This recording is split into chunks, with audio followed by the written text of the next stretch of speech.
We wanted to kick off this event with a very special conversation, so I called in some favors, right?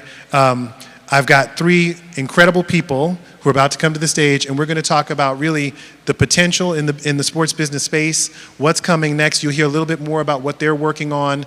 It's going to be a fun conversation. So I'm going to ask Mike Fonseca, I'm going to ask Christine Simmons, and I'm going to ask Kyle Biagas to come up to the stage, and we're going to kick this off right now. Thank you. So first, I'm going to start with Christine and ask you to talk a little bit. I mean, so here's the thing about Christine that you guys don't necessarily know. So Christine used to run the LA Sparks, and she used to be the CEO over at the Motion Picture Academy. So when we talk about sports and entertainment, this is somebody who's got her finger on the pulse of everything, right? So y'all are getting the information straight from the source, right? Okay, Christine, first of all, thank you for being here. Thank you. Could you talk a little bit about some of the trends that you've been seeing over the last couple of years and where you see that there might be a crack of opportunity for new business opportunities? Yeah, and good morning, you guys. We need your energy, and we're going to give you the energy too, but I know it's early, and thank you. We got one. I got one. It's fine. No, but, I'm so excited about all of the interconnectivity, the immersive experiential that we're seeing, but moreover, the disruption within both sports and entertainment, right? And we're seeing these athletes understand their value and their empire in ways that are creating generational wealth, in ways that are changing trajectories, in ways that are impacting the industry that we've never seen before. So I think those are our opportunities, right? Because they are the ones with the platform, they're the ones with the talent, and so they're the ones who will continue to make the biggest effect. We're seeing the athletes themselves and their brand start to lead the conversation, the marketing efforts, the fan experiences, right? And the growth of market share that each of these teams and franchises and leagues have. So I think, and we saw it at the Sparks, because a lot of times, we had folks that followed their college female teams, women's teams, and then for some reason they fell off. They didn't follow the professional women's teams as much. But when we were able to get our superstars to be able to push it forward and bring their own individual fan base along, they brought their fan base from college, they brought their fan base from their hometowns, they brought their fan base from overseas, which is global, right?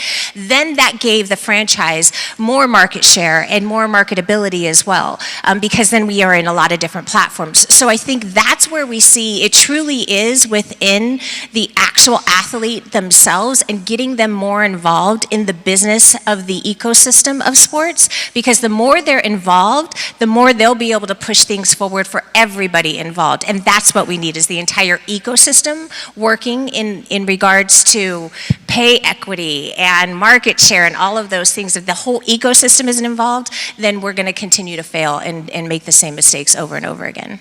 So it's interesting you say that, because obviously with the smaller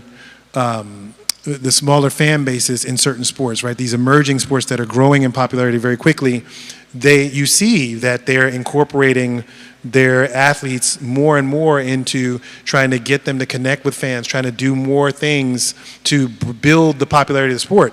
And you saw all of the professional sports do that during the pandemic, right? When there were no sports happening for a little while, all of a sudden you saw all these athletes on social media and so on. What's the landscape for that? Like, how is it tricky to get athletes engaged in promoting their sports? Is it something that's really straightforward? Like, what does it take? It starts with trust, right? It starts with, again, and I'm going to use disrupt so many times, it's going to become a drinking game. I'm just kidding. Shots of coffee, y'all. But I think it starts with trust, right? Your athlete has to trust that the franchise has their best interest in mind. I mean, it's kind of like your HR department, right? Like, HR is kind of there for the company, but they're supposedly there for you. Well, that franchise could trade that player at any point in time, right? So it's this beautiful dance that they have to do. But if they understand that the franchise and the league and the ecosystem ecosystem is there for the mutual benefit of both, that's where you see the true engagement, because then they understand, and it's benefiting them while benefiting the teams and the industry as well. But it's got to start with trust. If the trust isn't there, then they're tapping out, and they're like, especially now, because they're so educated and so informed and so brilliant, that it's got to start with trust. I'll say something about, because it's interesting. I worked representing baseball players for many, many years, and still do. But for many years, the union, the MLB Players Association, was very, very protective of their athletes. Right? They didn't want to give any kind of exposure. And if you notice, baseball was really the last to innovate when it came to access, in-game, after-game. They were very, very protective of those athletes, and frankly, they were lagging behind every other sport until very recently, in the last couple of years, the union and MLB came to an agreement and said, listen, we really need your guys to be accessible, even in-game, right? To the point where maybe it's a little too much sometimes. Yeah. But that's really changed the game for baseball, because now fans are like, hey, you know what? I get to know what's going on. I get to know the managers, the players, and it goes back to trust, right? You had to realize that this is for the betterment of the game of baseball. It wasn't necessarily for the betterment of the team or the league. It was the game overall. And players are benefiting significantly, and you see that with baseball. Yeah, and just one additional point. Trust is critical for sure, but I think the other aspect that we haven't really talked about is that there's a individual incentive to do this. There's a financial incentive. The bigger, the more active you are on social media, the more out there you are, to the public. That's going to enhance your brand, and that's going to create opportunities for you in the marketing and sponsorship space. So can you stay on that? Because I know you're also not just sports, but esports. You just mentioned social media. Can you talk a little bit more about the ways in which you can amplify fandom through social and some of these direct connections? Yeah, I think esports does it in a way that really is a game changer, and it'll be interesting to see if it ever transitions into traditional sports. But you think about streamers who are playing a game and communicating with the fans simultaneously while they're playing the game. You're doing your actions. You're talking to your fans about why you're doing, why you made that decision. Why you're making this move, and they're talking back to you. And think about like a situation where you have LeBron James bringing the ball up for the Lakers, and he's mic'd up and he's saying like, okay, I'm gonna fake toward the screen, and then I'm gonna cut left. I'm gonna drive into the middle. The defense is going to collapse. I'm going to kick to the corner where Anthony Davis is going to be waiting for an 18-footer. And he's talking to the fans while this is happening. Like, that's game-changing. And, eventually, traditional sports is going to catch up to where esports is in terms of the level of communication between the fans and the athletes. And I think that's going to be, hugely impactful. And I think there's layers on layers on layers of revenue streams, right? So if you think about traditional sports, you have ticket sales, sponsorship, media deals, right? But now we're looking at, okay, and then you get the esports in there, and there's all of those things inside the game as well, right? Then it's amazing how much you can monetize in this time and space of Web3, of AI, of all of these different aspects, and our athletes know it. And so I love how we continue to develop these additional revenue streams, where the team itself oftentimes is just a vanity play. It's all the tangential revenue streams and businesses that are created, the content that is both king and queen, is actually that which is creating so many opportunities for more revenue for all. Yeah, the athletes really have become in a lot of instances, they're bigger than the brands that they play for. I think we're going to continue to see that grow. Speaking of king and queen, I just wanted to make one quick important note. If you notice these really bright lights and you see Christine's ring, anyone notice her ring? I just wanted to call a little attention to that. I love you. Thank you. I'll pay you for that later. Yes, this is our 2016 championship ring that I got to help design as well. So yes, thank you. Love that. So Mike, when we talk about, you started this conversation about Major League Baseball and the athletes becoming more available, right? And Christine talked about layers and layers, right? Can you talk a little bit more about what you see as future fan experiences or future business opportunities that may emerge as we see more collaboration between leagues, teams, athletes, and brands? So, middle of the pandemic, I think it was maybe 3 or 4 months into it, I get a call from a good buddy of mine. His name was John Klein. And John Klein was the president of CNN, for many, many years. But before that, he was the gentleman that brought CBS March Madness streaming. Okay, so pretty innovative, pretty big deal, obviously changed all of our lives. So John says to me, they call me Fonzie. Fonzie, I got a question for you. And you're the first call I'm making here. I got an idea, and I think it's crazy, but I want to get your perspective on it. He says, what if you could watch live sports on TV at home on your 80-inch flat screen TV, but while you're doing that, you're watching it with your favorite legends. So you're watching a Giants game, New York Giants game, and you're watching with Eli Manning and Sean O'Hare on a Zoom, and you're interacting, you're talking about the game, and he goes, would guys do that? And I go, dude, would guys do that? We're doing it right now. We're doing these, virtual Zooms, and the whole pandemic was all, how many Zooms and virtual Zooms can you do? And I go, how about this? Well, I'll call Eli, I'll ask him to do us a favor, and let's do it. Let's just see what happens, right? Because we don't know what's going to happen until we do it. So called Eli, said, it's a crazy idea. He's like, let's do it. So we watched the Giants game. I called 30 of my buddies. I live in Connecticut. I called 30 of my friends and said, listen, you guys are Giants fans. Here's a link. You're going to watch the game with Eli Manning. They're like, what are you talking about? I'm like, just show up. So we watched the game with Eli and Sean O'Hare, had an amazing experience. People on the Zoom could talk, ask questions, what's going on, and we realized it wasn't really just about the X's and O's, it was about everything else, right? Yep. So we get off the call and Eli says, God, Fonzie, that was a really cool experience. Like, what's the story? I'm like, well, this is a beta, and we're gonna go raise some capital. So we raised some capital. The company's called Hang. John Klein's the CEO. They've had a lot of success. And then Eli basically took that to his brother and said, hey, let's do it for ESPN. So that became the Manningcast. So that to me is one example of innovation, opportunity, technology. Now, there's some things that are going to continue to evolve from that, and it's not the first time it had been done, but the premise of Hang was one central marketplace for all sports, all entertainment events with that experience. And so they're well on their way, and again, it takes a guy like John Klein, super innovative, who's been innovating his entire career to create opportunity. Wow. So Hal, what Mike just said makes me think about some of these generational differences, right? Because we started off with the whole like 80-inch TV. First of all, you understand that if people are under 30, they don't have an 80-inch TV because they don't care. I don't have an 80-inch right. TV. It's not happening. Fonzie, can I come over and watch the game? Right. It's just not happening, right? If they want to see something that on a screen that big, they'll go to a bar, right? Otherwise, just sell your ring and you can afford an 80-inch TV. Never. So we see now a lot of small screen activity where the small screen is the primary screen. We see this simultaneous, you mentioned the Zoom hang, right? We see this simultaneous kind of side engagement, the shoulder experience that's going on alongside some of these sporting events. We see social media flattening the perceived relationship between the athletes and teams and the fans. And we see this culture that's now growing up around interactive media, a lot of video games, esports, metaverse, et cetera, where people are used to kind of interacting with each other and their content in different ways. So, with all of that in mind, Hal, I want you to help us see what some of the opportunities may be kind of on the horizon when we start thinking about the emerging fan base, the fans that are right now under 35. That's a lot to unpack, Jay. Look, I think it's interesting, first of all, when we talk about TVs. I have a 20-year-old daughter who's a junior in college, and every time she's home and I'm not, she has to call me to ask if she wants to watch something on TV, how it works. So she's all on her laptop or her iPad or her phone. So I think that's going to be the biggest change. We don't watch and consume sports in the same way that those of us who are a little older grew up consuming it.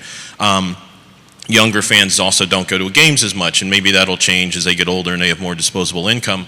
But that's another big change. In esports, people really don't attend events. Like they'll go to a championship, like a world championship or the nationals or something, but everyone's watching on their stream. So that's going to be a big change, and we've already seen like the fragmentation of sports. Now things are moving to streaming. With the collapse of the regional sports networks, we're going to see how that plays out in basketball and baseball and hockey this season. But the marketplace is changing in dynamic ways, and I don't know that I know what's going to happen next, but it's not going to look anything like it's looked in the past. And I think that just younger fans are going to, it's going to be much more micro-targeted viewership. And, we'll still see the big events. People are still going to watch the World Cup and the Super Bowl and things like that. But, people watching, 15 million people watching NBA championship is probably not going to happen anymore. Not during gameplay on television. They'll be watching on, on their mobile device or on their laptop. I want to say one thing. You referenced your daughter. My 11-year-old son, Jake, Brooks is my 13-year-old. When he was a little bit younger, I would wake up in the morning. He had already watched the full Sports Center, and he had downloaded me on what my clients had done the night before. So it was a sort of great, nice cheat sheet for me.